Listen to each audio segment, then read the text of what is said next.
Hola chicos, hoy vamos a revisar el tema de conductas impulsadas por la emoción, o CIES. De hecho, específicamente lo que vamos a revisar tiene que ver con la parte de terapia de conductas alternativas o conductas opuestas. Y pues obviamente quiero comenzar mencionando dos cosas. Pues por supuesto el tema de conductas impulsadas por emoción. Ya revisamos algo de eso cuando les expliqué el modelo de Gross. Recordemos que eso está más bien al final del modelo, ¿cierto? Es una de las cosas que puede ejecutar la persona. Y el tema de conductas alternativas o conductas opuestas es algo que ya se menciona, de hecho, desde la formulación. Sabemos que en el análisis funcional ya se menciona el tema de conductas alternativas. Pero no, creo que, por lo menos yo no lo he explicado exactamente de dónde sale, de cómo sale. Para el día de hoy, ustedes tenían que revisar dos protocolos. Uno tiene que ver con el tema del protocolo unificado de Barlow. Específicamente ahí se habla de conductas alternativas o acción alternativa.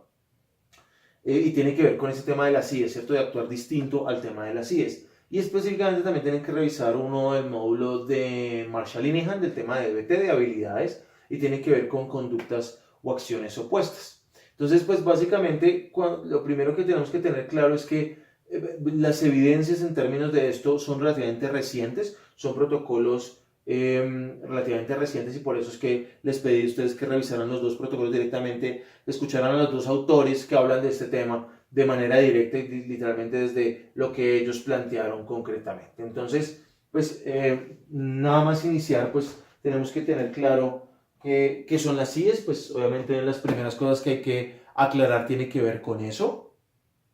Y ya la revisamos en el tema del modelo el modelo de Gross, pero vale la pena revisarlo y pues obviamente sirve para ustedes para estudiar, que lo tengan aquí claro y que puedan devolver y volver a poner la explicación que les voy a dar, ¿no? Entonces, cuando hablamos de CIES, pues básicamente son acciones que tendemos a realizar como respuesta a emociones intensas. Ahí lo que nos estamos dando cuenta es que se entiende las CIES siempre como una consecuencia de la emoción. Las CIES no ocurren antes de la emoción. Si usted está haciendo algo antes de la emoción para cambiarlo y demás, eso tiene que ver con evitación situacional, evitación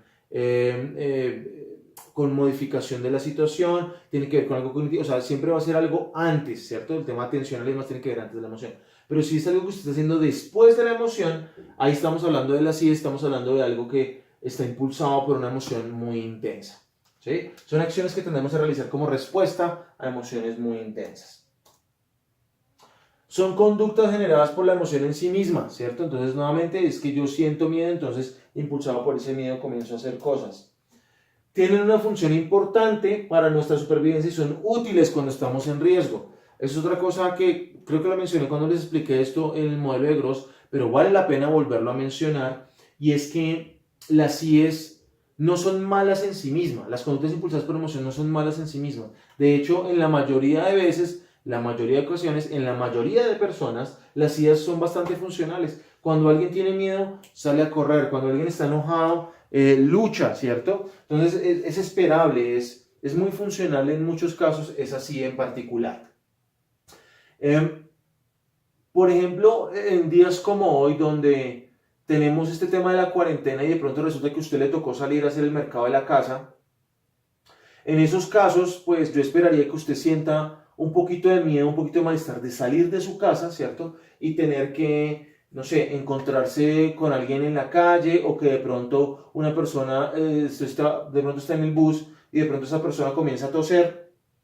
A usted le genera miedo, y esa, la conducta impulsada por emoción derivada de ese miedo es que usted se aleje de esa persona o que tome distancia.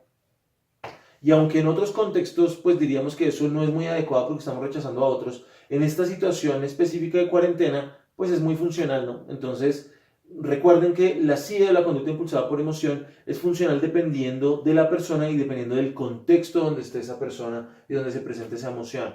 Entonces hay que ser cuidadosos, muy cuidadosos con este tema, porque cuando hablamos de CIEs, a veces me da la impresión de que los estudiantes entienden que todas las CIEs, que todo lo que sea impulsado por la emoción es negativo, y no necesariamente. Hay momentos en los que la emoción me indica que yo tengo que retirarme de una relación de pareja, que tengo que llorar, que tengo que gritar, que tengo que esconderme, que tengo que protegerme, que tengo que tomarme un tiempo para procesar. Todo eso es normal y esperable. O sea, Ahí en esos casos simplemente estamos hablando de personas que están actuando de acuerdo a su emoción y les es funcional para su supervivencia y son útiles cuando están en situaciones de riesgo. Entonces, no todas las CIEs son negativas. Lo que los invito ahorita a ustedes es, piensen, si quieren tomarse un momento, pausa este video y piense con cada emoción qué conducta impulsada por emoción sería funcional o sería útil para la supervivencia, con el tema de tristeza, con el tema de rabia. ¿Recuerdan las primeras clases que vimos de las emociones y demás? Ahí mencioné un montón de conductas que tienen que ver con esto y que pueden ser muy funcionales para la supervivencia. Entonces, ténganlas claras que no siempre, no todas las CIEs son negativas, ¿sí? Entonces, bueno, vale la pena mencionarlo, ¿cierto? La diferencia entre CIEs y evitación emocional. Ya mencioné algo de eso ahorita, pero volvámoslo a revisar sobre todo porque hay mucha confusión. En el momento de hacer el parcial, en el momento de hacer también los análisis de caso, se confunden un montón de qué es una CIE, qué es la evitación emocional. Entonces, la CIE, como ya les mencioné, tiene que ocurrir como respuesta, como consecuencia a una emoción que ya ocurrió. Si ya ocurrió la emoción y la persona está reaccionando frente a esa emoción, ahí estamos hablando de una conducta impulsada por emoción. Si por otro lado es un tema de evitación emocional, es decir, que ocurre antes de la emoción, que la persona está haciendo cosas para evitar sentir una emoción, ahí estamos hablando de una evitación emocional, ¿cierto? Estamos hablando de que la persona ataja, interrumpe la oportunidad de que la emoción se presente. Y esa es la diferencia entre una CIE, que es la conducta impulsada por emoción, y el tema de evitación emocional. La diferencia crucial tiene que ver con que si ocurre antes o después de la emoción. Si la conducta ocurre antes de la emoción, tiene que ver más con la evitación emocional. Si la conducta ocurre después de la emoción, tiene que ver más con las CIEs. Entonces, utilicen este criterio para diferenciar tanto CIEs como evitación emocional. Bueno, otros criterios para identificar si las CIEs son o no son útiles, porque a veces puede pasar que a uno no le quede muy claro o uno no puede hablar con el consultante y decirle claramente si algo es funcional o no. Es decir, una persona se entera que su pareja le está siendo infiel y derivado de eso lo que hace es que saca toda la plata de la cuenta conjunta y se la gasta en un viaje de vacaciones. Entonces muchos dirían, hombre, pero es que no fue que le pegó, no fue que fuera violenta, pero no sé si la reacción fue adecuada. Muchos dirían, no, si es que la reacción es funcional porque es que el maldito del esposo le puso los cachos, entonces se lo merece. Otros dirían, no, pero es que es excesivo. Otros dirían, no, sí tiene razón. Entonces, vale la pena comenzar a hablar acerca de cómo hago yo para identificar si una conducta impulsada por emoción me es útil o no me es útil, ¿sí? Porque, por ejemplo, hay conductas como gritar o golpear a otros que dependiendo del contexto puede ser funcional. Yo creo que esto ya lo hemos mencionado y es, cuando me están atacando físicamente, pues tiene sentido que yo me defienda, que salga a correr o que ataque físicamente a otra persona para defenderme, ¿cierto? Siempre y cuando sea para defenderme.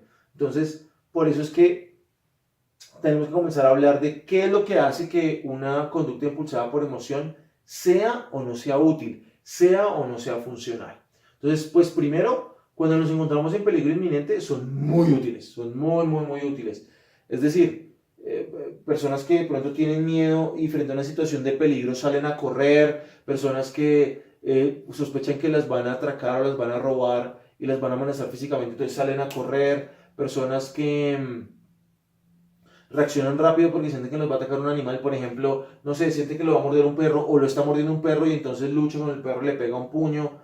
Entonces ahí estamos hablando de que las emociones, las conductas impulsadas por emoción, cuando estamos en peligros inminentes tienden a funcionar muy bien porque son muy rápidas, es pura vía baja y tiende a funcionar para sobrevivir. Entonces tenemos usualmente estas tres categorías, el tema de escapar, proteger o que sea adaptativo, sobre todo estas dos primeras, de escapar a protegerme o proteger a otros, tienden a funcionar bien y son funcionales en esos casos.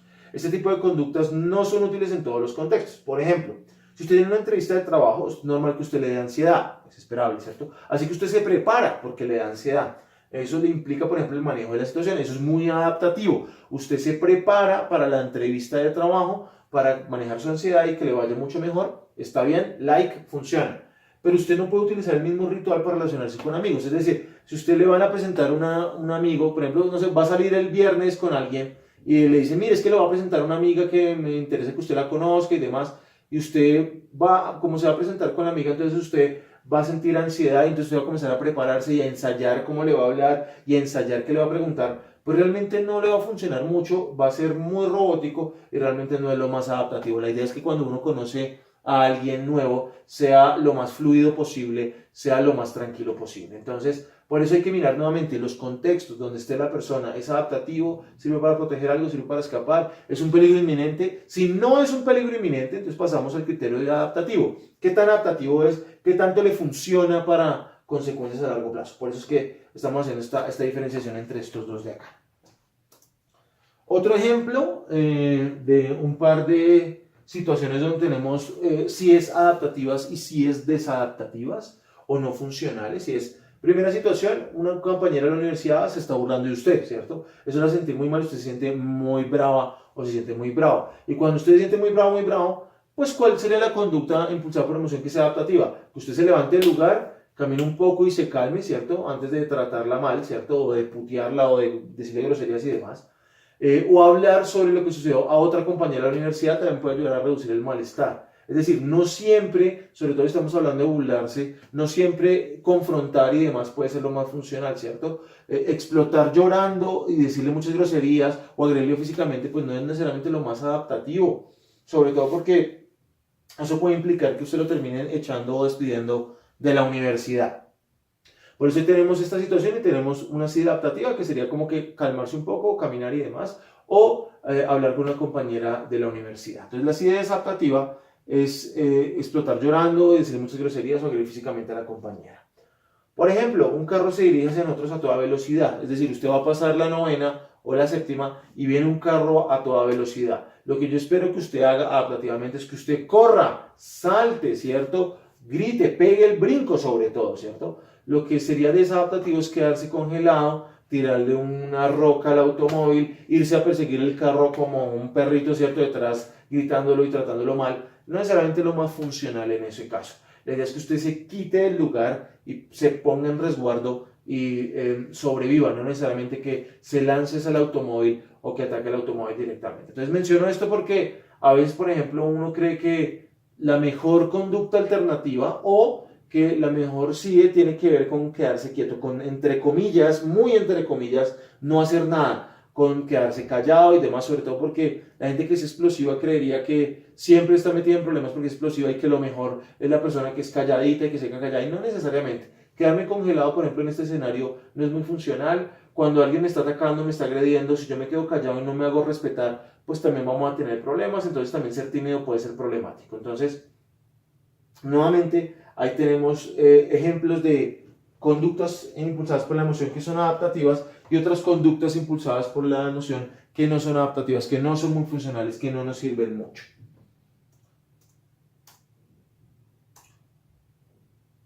Ok, entonces ahora vamos a comenzar a hablar ya propiamente dicho de la acción opuesta, ¿sí? De la acción alternativa, de la conducta alternativa. Cuando hablamos de conducta alternativa, pues lo primero que estamos hablando de para qué me sirve la conducta alternativa o la acción opuesta es para cambiar la manera en que las emociones son experimentadas, ¿sí? Recuerde, vamos a implementar esta terapia si y solo si, por favor escriba esto, escríbalo muy bien en su cuaderno, si y solo si la emoción no está justificada o si y solo si la persona está emitiendo conductas impulsadas por emoción desadaptativas. Si se cumple una de esas dos o las dos, en ese caso vamos a implementar esta terapia. Si la emoción está justificada o la persona está haciendo una conducta impulsada por emoción que es adaptativa, entonces no implemente esto. ¿Para qué lo va a implementar? ¿Sí? Esto se implementa solamente si la emoción no está justificada o si la conducta impulsada por emoción es desadaptativa, solamente en esos casos. Entonces, cuando la emoción no está justificada, pues obviamente es importante cambiar la manera como se experimenta esa emoción. La idea es que una persona que está enojada está muy acostumbrada a gritar y tratar mal a otros, a agredir a otros de otra manera, y pues la idea es que si la persona hace algo distinto a eso, pues va a cambiar la manera como experimenta su emoción, va a cambiar la manera como experimenta su rabia, la manera como experimenta su malestar. Por eso es que vamos a hablar de acción alternativa, de acción opuesta. Ahí en esos casos vamos a implementar esa estrategia en particular. La idea es hacer algo distinto de lo que haría normalmente y por eso es que esta terapia no se puede hacer, no lo puede hacer uno solo. Siempre tiene que estar haciéndolo con un terapeuta, con alguien que me esté ayudando a identificar qué cosas puedo hacer distinto, porque yo ya sé qué es lo que voy a hacer normalmente. Hombre, si usualmente cuando yo tengo celos, yo ya sé que lo que hago usualmente es ir a hacerle reclamo a mi pareja, pues va a ser muy difícil para mí que a mí se me ocurra una acción alternativa, se me ocurra una acción distinta. Por eso es que es muy recomendable que usted pida apoyo, pida ayuda a un terapeuta o a otra persona o a algún colega o a alguien. Usted pide acompañamiento en esos casos. Entonces, por eso es que la idea es plantear algo diferente a lo que haría usted normalmente. Para esto, lo que les recomiendo es que utilicen dentro del tema de solución de problemas el modelo de Nesu y Nesu que vieron en clínica. El paso específico de lluvia de ideas puede ser muy funcional, ¿sí? Es decir, que la persona haga una lluvia de ideas con respecto a qué tipo de conductas o qué tipo de acciones pueden ser diferentes. Puede ser muy, muy útil y puede ayudar bastante a que la persona tenga claro o que la persona genere acciones alternativas, porque al principio va a ser muy difícil, ¿sí? Al principio es difícil que no se le ocurra otra cosa. Yo creo que a todos les ha pasado que de pronto usted le cuenta a algún amigo o amiga que tuvo alguna dificultad con su pareja y derivado de eso, pues que no sabe qué hacer y pues obviamente usted está pensando ir a hacer el reclamo o está pensando hacer algo distinto y de pronto su amigo o su amiga le dice, mire, ¿por qué no hace esto? O ¿por qué no habla con él y le pregunta esto? O ¿por qué no hablas con ella y le preguntas esto? Y a usted no se le había ocurrido. Entonces, en ese interactuar con los demás, en esa solución de problemas, en esa lluvia de ideas, en esa lluvia de soluciones, es que usted puede comenzar a plantear algo diferente a lo que haría normalmente. Entonces, por eso también es importante ese paso. Como les digo, entonces ahí estamos hablando de dos pasos previos antes de hablar de acción opuesta. Lo primero es mirar si está justificado o no. Lo segundo es mirar qué tipo de alternativas se puede tener en este caso, que planteamos esa parte de alternativa, esa variabilidad, ¿no? Y por supuesto, al mal tiempo, buena cara. ¿Qué quiere decir ese tema del buen tiempo, buena cara? Y es que, denme un segundo, bueno, sí. Ese tema, que de hecho lo voy a mencionar ahorita más adelante otra vez, es que la idea es cambiar cómo se actúa para cambiar lo que se siente, ¿sí? Por eso menciono mucho este refrán, al mal tiempo, buena cara. Ese al mal tiempo, buena cara no está planteando que porque usted haga buena cara se le va a solucionar el mal tiempo. Lo que está planteando es que en la medida que usted cambia la manera como se siente, como actúa, puede cambiar la manera como se siente. Si usted hace buena cara, puede cambiar la manera, el impacto que está generando ese mal tiempo, ¿sí? Cambiar el componente conductual expresivo, ¿cierto? Actuando de manera que se oponga o sea incoherente con la emoción, ¿sí? Es decir, no se trata solamente de la conducta, porque recuerden que, a ver, una persona los que son expertos en este tema son los adolescentes, en la pasivo-agresividad. Por ejemplo, yo le digo al adolescente, mire, Camilo, usted tiene que ir a lavar la loza, ¿sí? Y entonces él me responde, ay, no quiero. Le digo, bueno, pues usted tiene que ir porque yo soy su papá y tiene que hacerme caso. Y entonces, me preguntas cómo va a lavar la loza ese adolescente. Lo que va a hacer es que va a comenzar a arrojar la loza, comienza a lavar la loza duro, hace reguero de agua, comienza a cantar duro. Y obviamente viene el reclamo del papá. Camilo, pero es que usted mire este reguero que está haciendo, me baña la loza. Y la respuesta del adolescente es, pero no ve que lo que estoy haciendo lo que usted me pidió, pero usted quién lo entiende, usted me dijo que lavara la loza, ahí la estoy lavando, o además de eso tengo que hacerlo lavando la loza como usted quiere, y tengo que hacerlo sonriendo y con una sonrisa en la cara, porque usted tras derecho quiere que yo entonces tenga que disfrutar lavar la loza. Entonces, en ese comentario lo que estamos viendo es que efectivamente puede haber acciones que entre comillas, son opuestas, ¿cierto? Y es que le da rabia y no quiere ir a lavar la loza, pero entonces va a lavar la loza. pero no es suficiente con las acciones. Por eso también tenemos que monitorear la expresividad facial y la postura, ¿sí?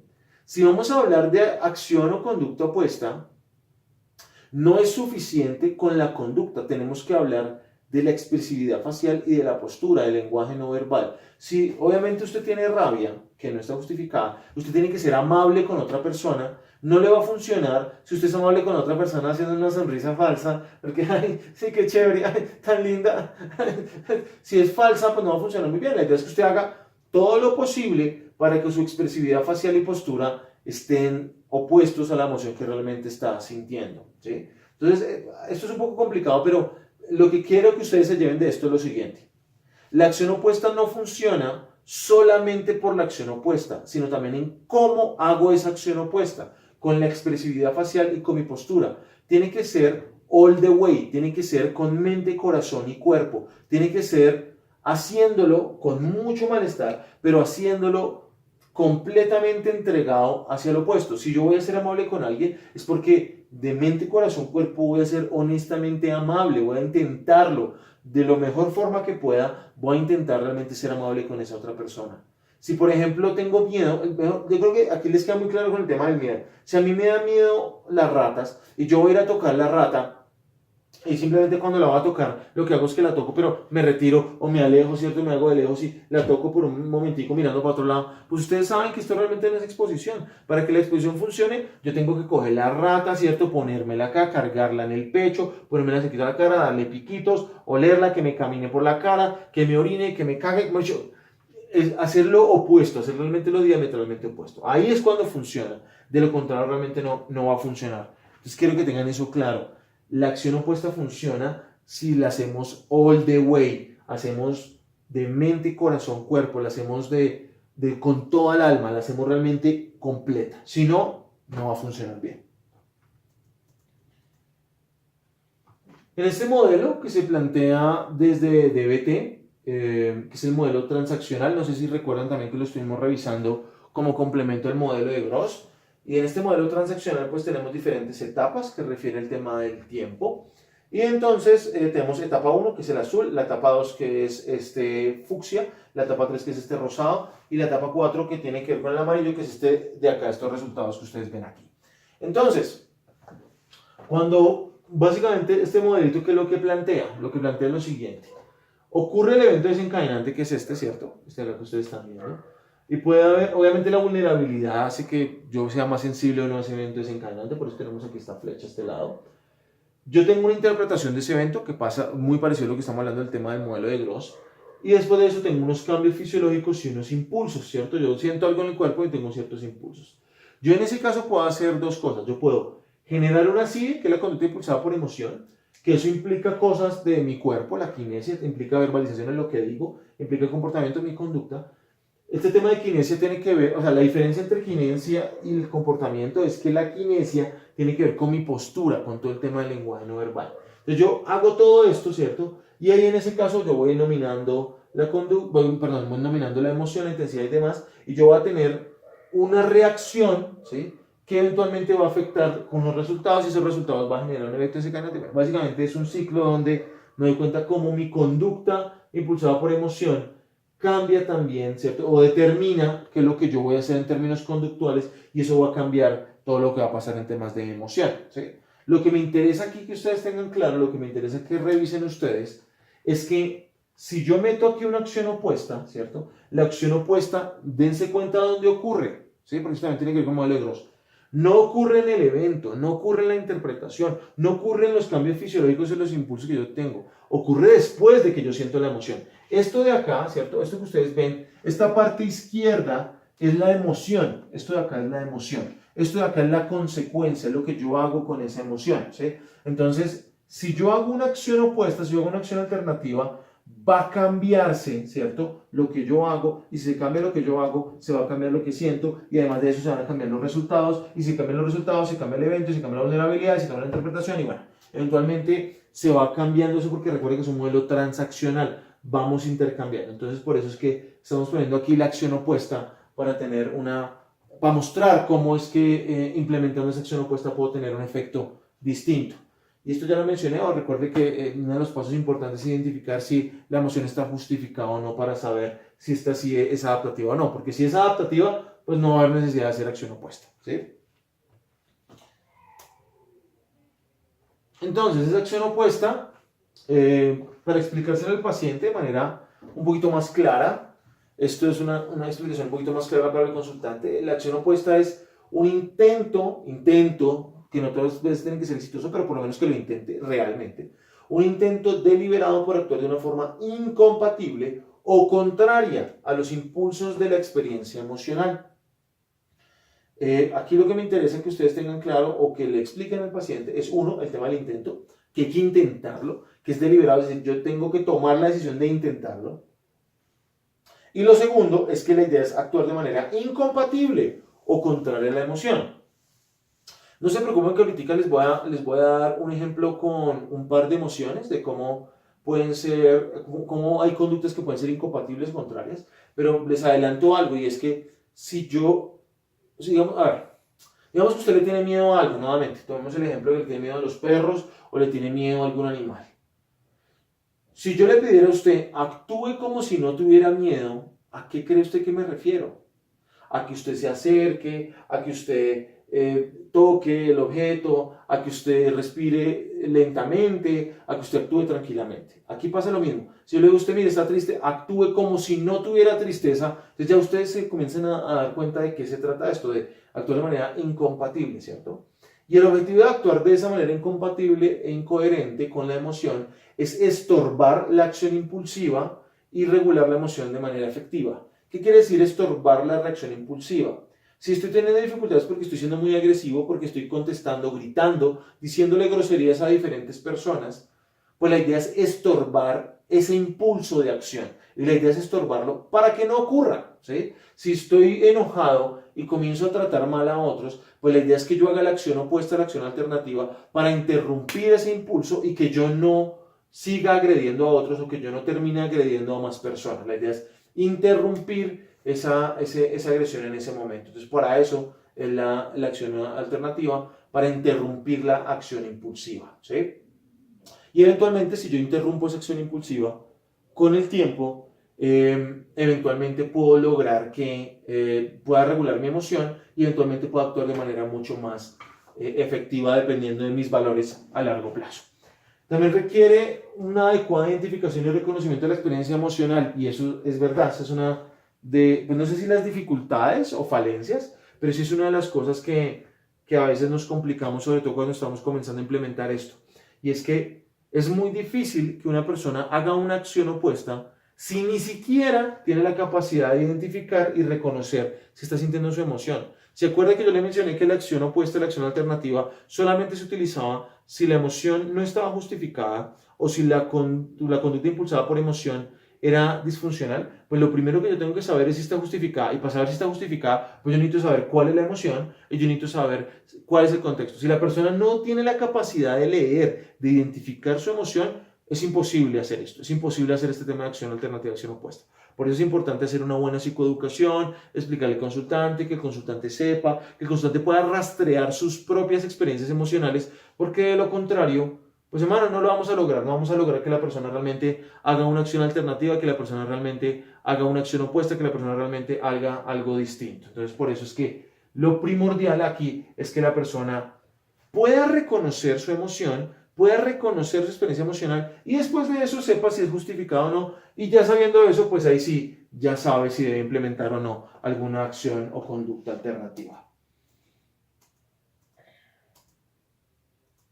Listo. Entonces, vamos a dar un par de recomendaciones con algunas emociones concretas. Ya esto algo lo mencionamos al principio del semestre, pero nuevamente vale la pena mencionarlo. Entonces, vamos a hablar de miedo. Recuerde, qué pena ser tan cansado y ser tan repetitivo, pero para que lo tenga claro, esto solamente lo hago si el miedo no está justificado o el miedo me está llevando a hacer conductas que no son adaptativas.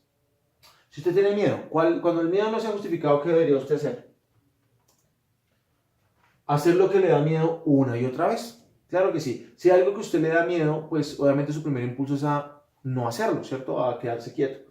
Pero si es algo que no está justificado, como por ejemplo ir a hablarle a alguien o hacer una presentación oral en clase o hacer algo de esa línea, en esos casos pues la idea es que usted lo haga una y otra vez hasta que eventualmente pierda el miedo. Entonces ahí estamos hablando de hacer una acción apuesta o alternativa. Aproximarse, acercarse a eso que le da miedo. Si hay no sé, una profesora, un profesor que le da miedo, en ese caso también puede aproximarse a ese profesor una y otra vez o a esa profesora hasta que eventualmente pueda perder el miedo. Acercarse a los lugares, acontecimientos, tareas, actividades y personas que nos den miedo. Que me da miedo botarme en rodadero, vaya, bótese en rodadero. Que me da miedo pasar por un lugar y no tendría yo por qué tenerle miedo a eso. Entonces vaya varias veces a ese lugar. Recuerde, esto es cuando el miedo no está justificado, ¿sí? Es decir, yo creo que es justificado que a todos nos dé miedo pasar de noche en el Bronx. Hombre, tiene sentido que nos dé miedo, ¿cierto? Porque está justificado. Aquí lo que estamos hablando es cuando el miedo no está justificado. Que me da miedo pasar, no sé, por la esquina del vecino que dicen que es una casa que está embrujada. No sé qué tan racional o qué tan adecuado sea evitar eso, ¿cierto? Entonces, en ese caso, acercarse a esos lugares o acontecimientos puede funcionar, ¿sí? Cuando tenga rabia, nuevamente si quiere hacer este ejercicio, pause un momentico aquí el video, ¿cierto? Y plantee qué conductas serían opuestas o alternativas o diferentes a cuando una persona tiene rabia y esa rabia, recuerde, no está justificada. 1. Reparar daños de nuestra ofensa. Por ejemplo, cuando yo cometí un error, ¿cierto? Y me da rabia conmigo mismo o me da rabia con la otra persona porque es que esa persona no me entiende y no me entiende porque es que yo cometí un error y demás y me da rabia con ellos.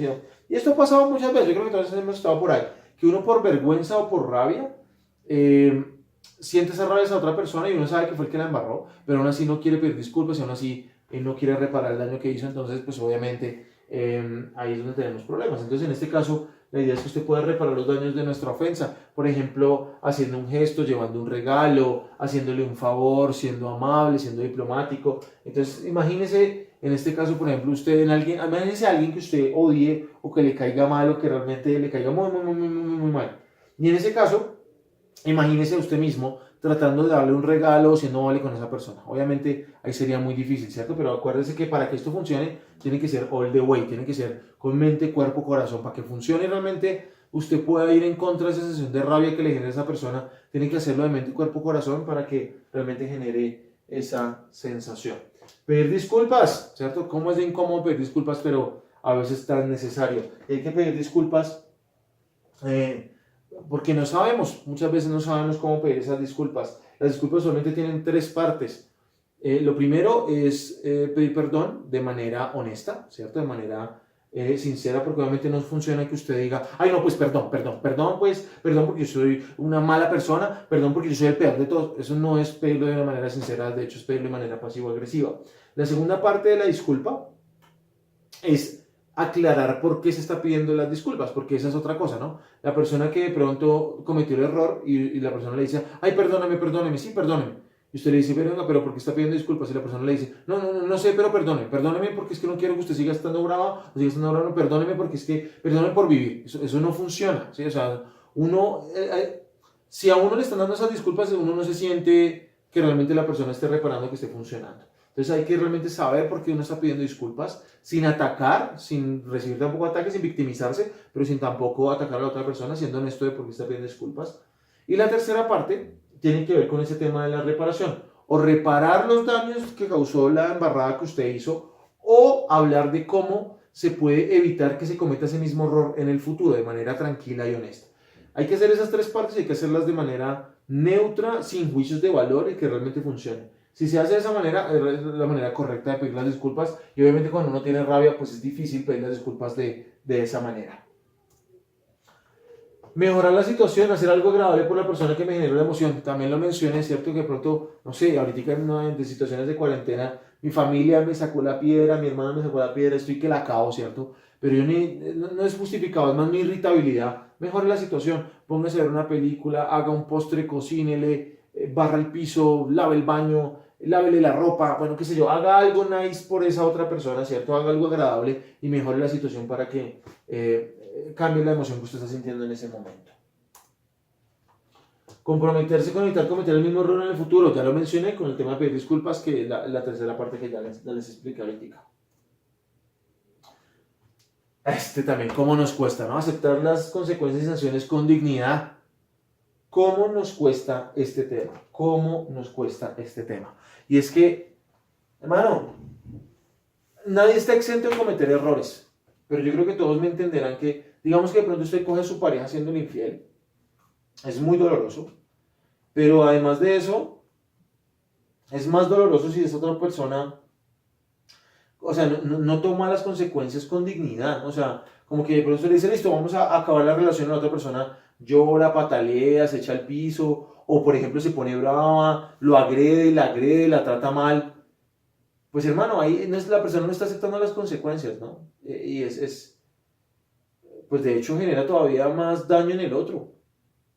Si usted la embarró, si usted cometió un error, no se trata de hacer que el otro cometa el error, no se trata de empatar, no se trata de hacer que el otro también se caiga.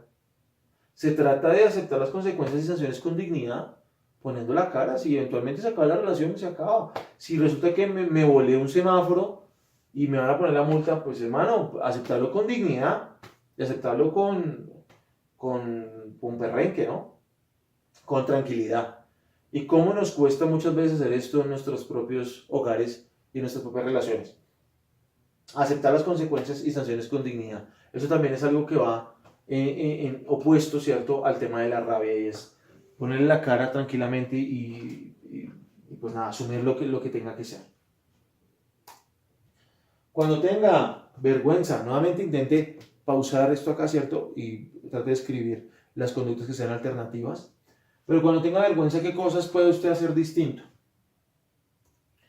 Puede hacer lo que le provoca sentirse avergonzado una y otra vez, funciona igualito que el miedo. Si me da vergüenza, no sé, ir a pedir cosas a la tienda, me da vergüenza bailar, lo que sea, hágalo una y otra vez hasta que eventualmente se elimine esa vergüenza.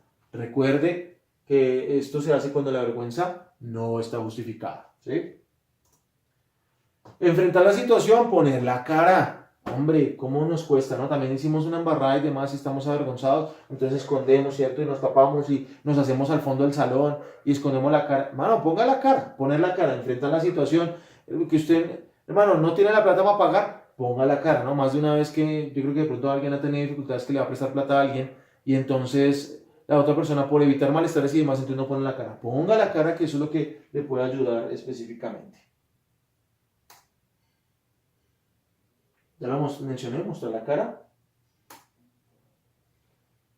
Cuando tenga tristeza, ¿qué debería hacer? Nuevamente, pausela un momentico y escriba lo que cree usted que debería hacer.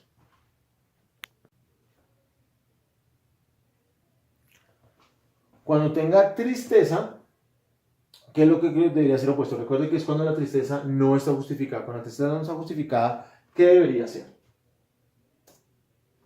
Hablar con alguien cercano, ¿sí? Usualmente cuando estamos tristes queremos aislarnos, queremos alejarnos del mundo. Aquí vale la pena hablar con alguien cercano para que ambos puedan conversar de la situación y por supuesto pues se pueda ir solucionando. Entonces conversar con alguien cercano funciona bien. Hacer actividades reforzantes, recordando, ¿cierto?, lo que vimos anteriormente, el tema de activación conductual. Aquí estamos hablando específicamente de hacer actividades reforzantes, hacer cosas que a usted le parezcan placenteras y que le puedan ayudar a subir el estado del ánimo. Ayudar a alguien más, esto es rarísima, pero funciona también. Es cuando la tristeza no esté justificada, cuando se siente particularmente deprimido, que pues de hecho la depresión en sí misma es una tristeza no justificada, pues en ese caso ayudar a otros puede funcionar, ayudarlo a cualquier otra cosa. Hermano, en estas épocas de cuarentena y a mucha gente que le da tristeza y depresión, ayúdele a los vecinos, ayúdele a los guardas, ayúdele a las señoras que hacen el aseo en la casa, ayúdele a la gente afuera, ayudar a otros. Realmente tener actividades altruistas puede funcionar bien para cambiar la tristeza. Sonreír, y suena rarísimo, sobre todo porque suena súper ridículo, y la verdad yo no lo creía mucho, pero realmente funciona, ¿sí? Nuevamente, si quiere, vamos a hacer un ejercicio chiquitico, si quiere tómese unos momentos para hacerlo, y es que usted, lo que le voy a pedir es que trate de subir un poquitico, digamos, ponerse de pie, ¿sí? parado al frente del computador o frente a lo que esté haciendo en este momento, simplemente trate de subir un poquitico las comisuras de sus labios. No tan, digamos, subirlas un poquitico. Y se va a dar cuenta que en el impulso de hacer eso, de tenerlas un poquitico, ¿cierto? Hacia este lado, el impulso probablemente va a ser a hacerlo completo, a sonreír completamente, ¿cierto? Va a quedarse ahí y a sonreír completamente. Entonces, eso es uno, que es el tema de sonreír. Y que, como les decía, yo creía que al principio no funcionaba muy bien, pero pues con algunos consultantes me ha funcionado hacer la media sonrisa. Y en algunos otros casos también este tema de sonreír tiene que ver con el humor, ¿sí? O sea, buscar cosas chistosas, mirar videos graciosos, hablar con alguien que tenga un buen sentido del humor. Ese tipo de cosas tienden a funcionar bien y tienden a generar también esa sonrisa que va en contra de esa sensación de tristeza no justificada. Entonces ahí estamos hablando de, bueno, la tristeza no está justificada y también puede funcionar bien ese sonreír, ya sea porque se haga media sonrisa o ya sea porque se haga algo gracioso o se mire algo gracioso o con humor. Y finalmente, hacer cosas que aumenten la autoeficacia. Eso se llama, en otras palabras, en DBT se denomina como construir maestría. Entonces, ¿a qué se refiere ese tema de construir maestría? Todos somos buenos para algo, ¿sí? No, de pronto no va a faltar el personaje medio con problemas de autoimagen que me diga, no, profe, es que hay gente, tal vez yo no soy buena para nada. No, todos somos buenos para algo, todos somos buenos para algo. Voy a poner un poco de ejemplos un poco extremos, espero no se me escandalicen, pero bueno, un ejemplo tal vez no es tan extremo, pero digamos que usted es bueno cocinando un arroz, ¿sí? Póngase a cocinar el arroz. Pero si usted me va a decir, Camilo, pero es que yo no tengo hambre y yo no me voy a comer toda la olla de arroz. Bueno, entonces coja el arroz y repártalo en su familia o repártalo con los vecinos, ¿cierto? Se trata de construir, de hacer algo que usted sabe que lo hace bien, ¿cierto? Que usted es bueno jugando algún videojuego, póngase a jugar el videojuego. Usted es bueno haciendo trencitas, usted es bueno haciendo trencitas y resulta que a su mamá le gusta que le hagan trencitas a su hermana o a su hermano, lo que sea, póngase a hacerle trencitas al resto del mundo, o usted mismo se pone a hacer trencitas. Que usted es buena, es más, usted es buena para tener interacciones sexuales, su pareja le dice que usted hace el amor muy divertido, muy rico, entonces en ese caso, involúcrese en esa actividad sexual que usted sabe que lo hace bien. Entonces, se trata de construir maestría, de hacer cosas para las que usted ya es bueno o ya es buena. Si usted hace eso, tiende a relacionarse con que se sienta mucho mejor, ¿sí?